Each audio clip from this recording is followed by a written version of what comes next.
Ayan na, kumukulo na ang ating gulay. If ako po kasi yung magluluto ng gulay, I don't gisa-gisa it anymore. Kasi ayaw kong ano ba, yung maraming cholesterol or unhealthy fats, yung mga oils na ginagamit natin here.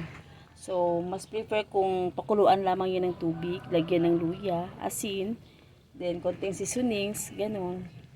Ganun lang yung nilalagay ko. Para ano pa rin yung tubig na maiinom ko or makakain ko sa sabaw ng gulay. Healthy. Healthy pa rin yan. We will put now the malunggay. Ayan. So, tapos na tayong magluto. We will wait na lang sa kay partner ko na dumating para sabay kami mag-almusal. Tapos, habang wala pa siya, uumpisahan ko naman yung labahin ko dun sa labas. Ayan. Ganun lang talaga yung buhay ng magiging wife. Diba? Hindi tayo pwedeng mag-antay lang ng sahod nila. Kailangan nating gumalaw-galaw din. Baka tayo ma-stroke. Ganun.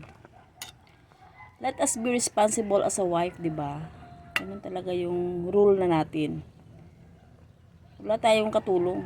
Hindi tayo mayaman para mag-hire ng katulong na magluto sa atin. Ayan. So, it's cooked already. So, we will just simmer that. Then, we'll close the fire after maybe a minute.